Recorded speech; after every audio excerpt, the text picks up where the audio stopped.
All right. So, good morning, everyone. Hello, hello. It's out there. I'm here this morning with Neave Karger, who will be teaching our first monthly workshop at the Fairy Congress in the Fairy Congress community. Be next Saturday at 10 a.m.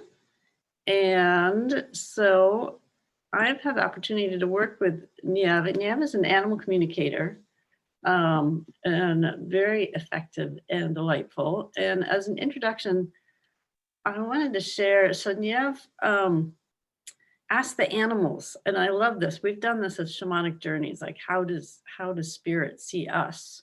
And she asked the animals, and her spirit animals, who she is.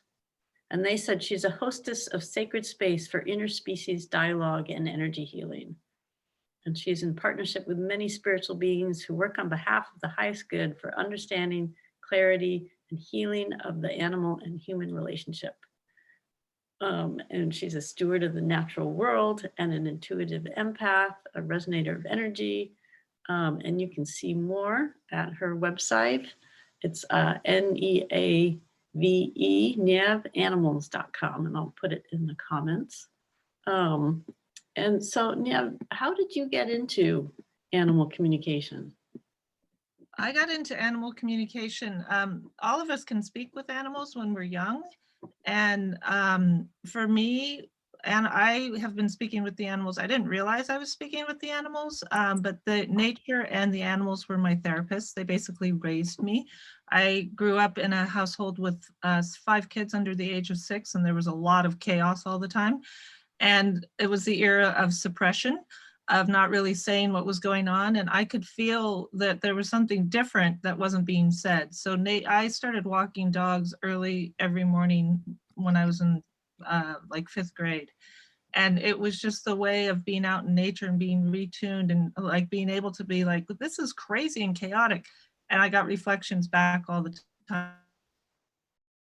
It was really healing. And then I kind of fell asleep. I kind of fell asleep to it. And back, we were on a trip and we got rear-ended, and my dogs were in the back of the car.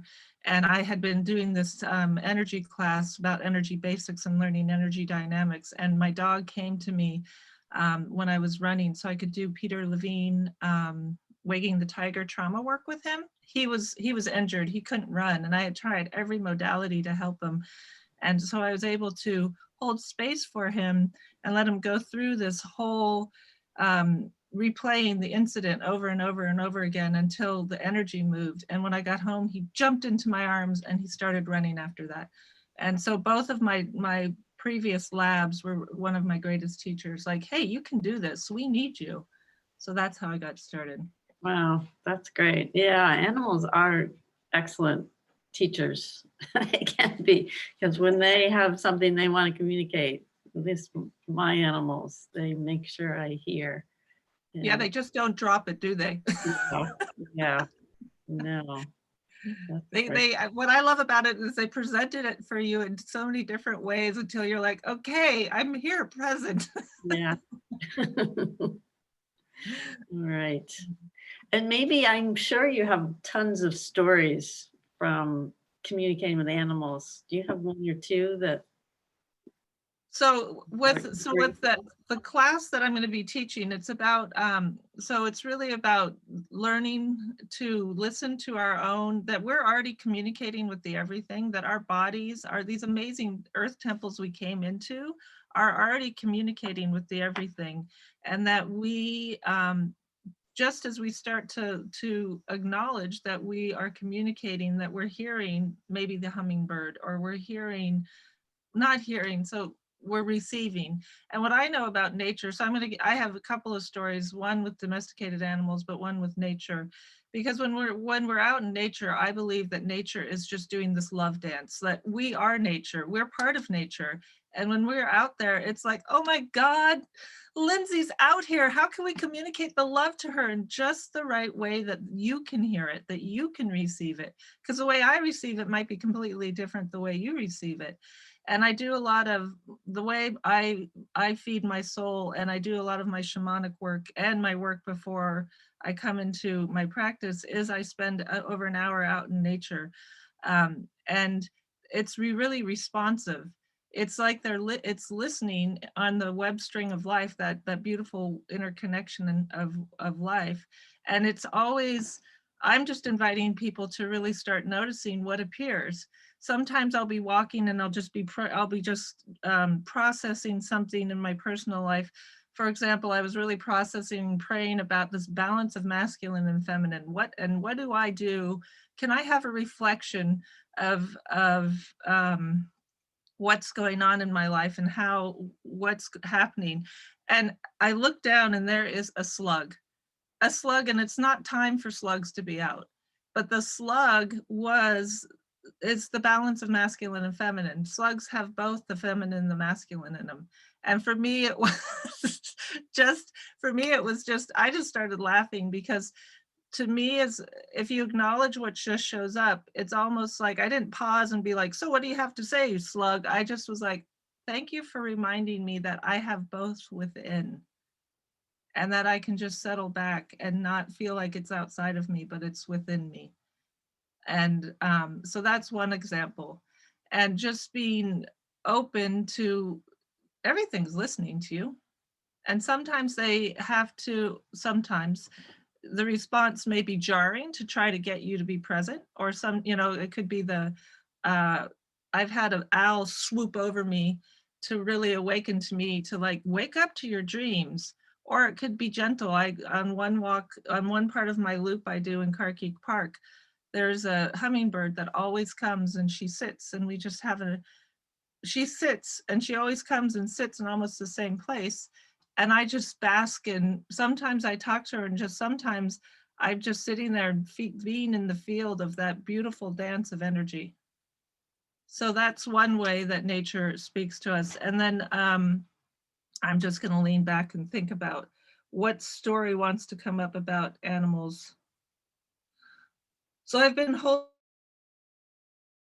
space lately for animals who are transitioning, and that's often one of the hardest, part of being in relationship with their companion animals, and being able to listen and honor to what they want. And I'll give an example with one of my first dogs was Zoe. She lived to about 16, and she had vestibular, which is inflammation of the ear, and she was like a drunken party girl. And she really, I could tell she wasn't happy. And so I asked her if she was ready to go, and she was. She told me yes, because I asked her to show me a picture, and I could just feel the confusion, and she just wasn't happy. So I told her that she needed to communicate to my husband at the time that she was ready to go, because he was just like, yeah, whatever, she's fine. And that night he had a dream that he was at a campfire, and this big raven came and landed on his shoulder and totally was nuzzling him and was loving on him. And he woke up and he said, Zoe visited me last night, and it's time for her to go. And and it was a beautiful, because often the animals, when they are transitioning, they will hold space for us to grieve and to release them, because it's that energy. They want a clean energy. So it was beautiful, because there was able to, all my kids and I and my husband were able to process releasing her. And it was like she also got to process it as well. So, and the animals, they really want people to know that when we're in relationship with domesticated animals, that we actually hear them much more than we think we do, but we doubt ourselves. And to start honoring that and being like, I think I just heard that you think I should get up and move my body. And do it. Well, I don't know if you noticed, like a moment ago, I had to go let my dog out because he was letting me know he wanted to go outside. And luckily the door is right there. Good listening. Yeah, we appreciate that. So in Saturday's workshop, I guess we're going to be practicing these skills of. So in Saturday's workshop, there's a variety of things we'll be doing. So it's really just tuning. What I hope people take away from it is really understanding their own, not psychic, but intuitive abilities. And that sometimes people, when we talk about intuition, everybody thinks that it's this third eye, but our whole body, our whole chakra system is receiving and sending informations all the time. And that that each of us have different ways we listen. It's like some people get pictures a lot. Some people are empaths or clairsentients and they get a lot of feeling.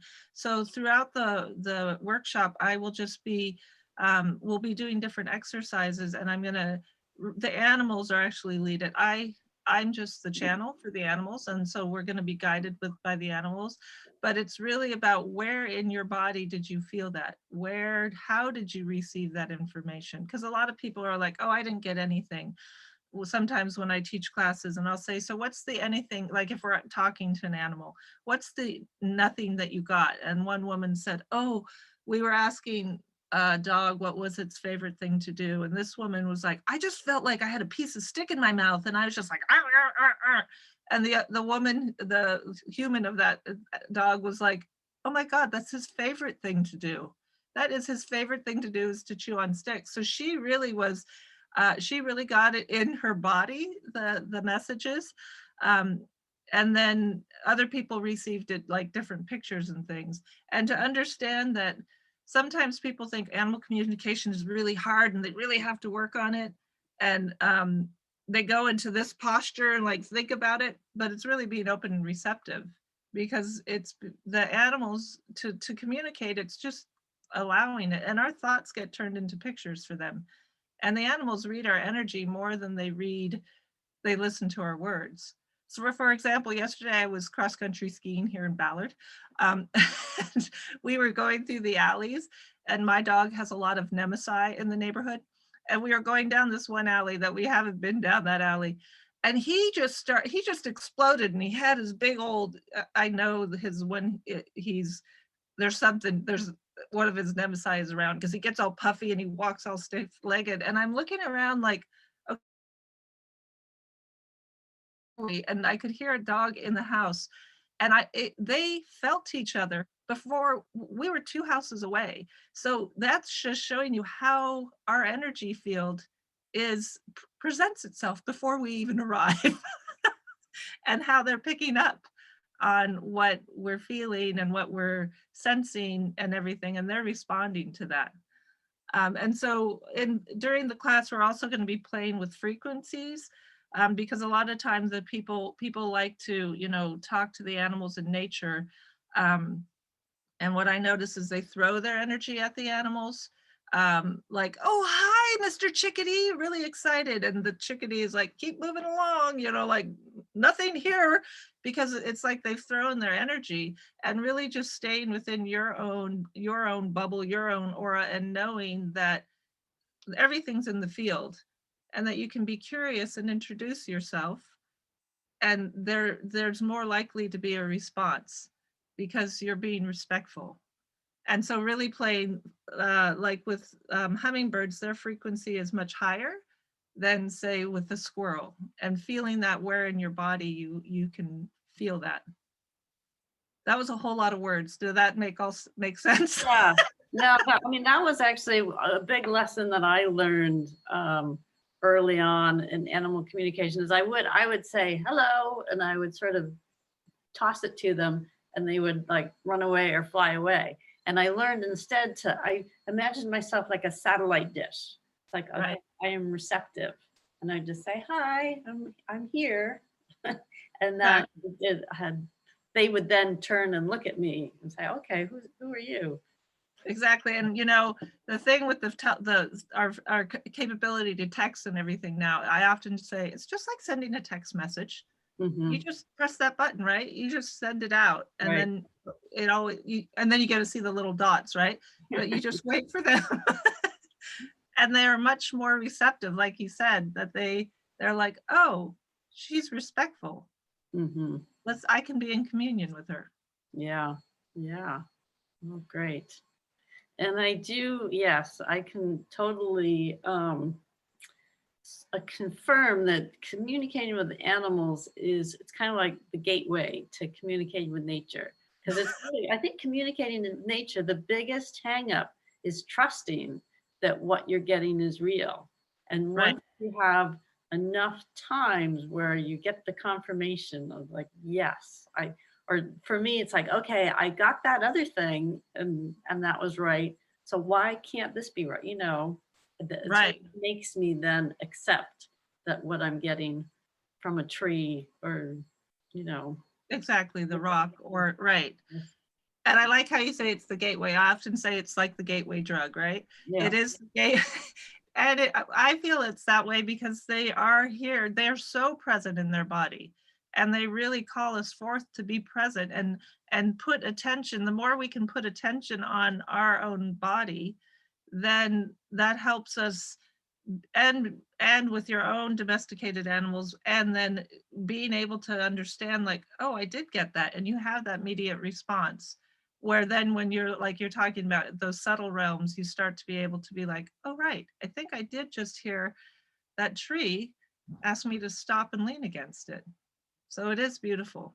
yeah, uh, yeah, and that's one of the things the animals really want from this class, is just to empower people to really understand their own way of connection, and that they're the part of the when I teach the psychic senses, and so that people have understanding of where they which gift, which not gift, which psychic sense they're listening through or receiving. And the heart one is, the animals have told me it's clairsentient, and that's not, or not clairsentient, clair connection. And that's not a psychic sense, but it's also where our intuition is. It's that river of that heartbeat that's underneath, that's just beating all the time and listening and picking things up. And it's that connection when we're out in nature, and it's just so clear, and there's a flow. And with heart math, they've done all the studies on how we receive information, and they say we get it through our heart and then our mind and our body. But the animals report, no, no, no, no, we get it through our heart and our body, and then it goes to our mind. But our culture has a lot that it's focused here, and then maybe here, and then maybe here. So the animals really help, like, no, no, no, it's here and it's the body. So yeah. that's what I really like about it. And I really have to remember to slow down when I'm teaching classes, because I get so excited when the animals are like, come on, let's go. And I have to remind them, like, we're in body. We're a little denser, not denser like dense or dumb, but just it takes us, we need to just settle in and feel that in our body. Um, so I get really excited about it. All right. Well, great. Um, well, I'm really excited. Yeah, I feel like even though I've been doing this for years, I can always use a refresher. I always learn something new. I always, I don't know, gain so much from opportunities to learn to trust even more or open even more. And yeah. Well, what I also like is that every time I teach it, the different animals that appear, and animals are they're spiritual beings that I mean, a lot of the domesticated. I just did a reading with a woman who opens up the Akashic records for cats, and she wanted to do it around cats, and it was just interesting to hear the contract that cats have. Their whole thing is they're here to teach us about spirituality, that they've embodied to teach their people, to help people understand spirituality. And that during the classes, you might think, oh, I'm just going to understand how, this hummingbird might feel in its body, but you may get such a deep soul message, because they are such spiritual beings, and they are here to help. They're here to help us two-leggeds evolve. Yeah. And and they're so good at reading the energy and knowing exactly how to deliver it. And also what I love about it is the amount of humor they bring in. I was a apprentice for the deer tribe for a while, and one of their enlightenment thunder strikes always said the fastest road to enlightenment was through laughter or sex. And so so the animals certainly bring in the laughter. So Yeah. And actually, I will say, so for me, animal communication was actually the gate through which a lot of my spiritual path, because I had a dog. I actually had this dog. I was in China. I'm going to tell some stories. good. Yay. Listen. Um, so I was in China doing research for my master's degree, and I started having dreams about getting a dog. And I was, it's kind of like, okay. But I was really fell in love with these black and tan. They're like Tibetan Mastiffs. They just have beautiful black and tan coloring. So I was kind of like, okay, spirit, it seems like you want me to get a dog. I will do that. But these are the conditions. It has to be the only one, because I saw some that weren't black and tan. I was like, okay, no, that's not right. But if there was more than one, I would have to decide, and that would be too hard. So I said, okay, you have to make it easy for me. It has to be the only black and tan there, and it have to be available, because they don't have pet stores, or, I was like, Right. So anyway, I went to the market. It was just about my last day in town. I went down to the market, and there was a whole table full of puppies, and there was only one black and tan. Nice. Okay. I guess I've got to get it. So yeah, this dog and he was actually a very evolved being, came back in a dog body basically to help me wake up. Yep. And so he was kind of the first way, yes, that I started to learn about. But then when I went to animal communication workshops, there was one llama that the teacher sort of interpreted for us and talked to the llama. This llama was a very high spiritual being, and his message for me was, "You're taller than you are physically." And I thought, Oh, thank you. yeah. But that was also just, I don't know, that really stuck with me. And then one more story, I did a bunch of animal workshops. And this other one, we went to this woman's house. She lived near SeaTac, and it was not the nicest neighborhood. And I went upstairs. She had this little fish. This little fish was about this big, in this very plain fish tank upstairs, like in the spare room. And like there was nothing in the fish tank, no little castles or plants. It was very plain. Very small little fish. And I thought, okay, what is this fish going to have to say? It was a pretty boring life up here.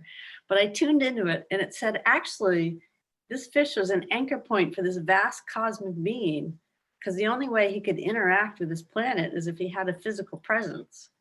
And that this fish was his physical presence. But really, it was this huge thing. I was like, that blew my mind. Like, oh my God. That's awesome. And also, what I like about that is how you had these judgments, right? Like, oh, boring little poor fish. She's probably just going to be like, whatever. But no.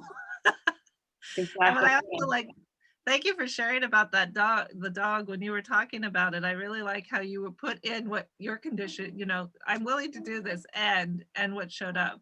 And often the animals do, our circles of resources, our spiritual resources often will embody into an animal form, because they know that might be to help you in your evolution. Just like you said, how that dog helped you spiritually awaken. Yeah, he was huge.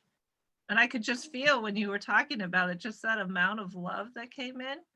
So thank you for sharing that. Yeah. And how that I like how you were talking about the fish.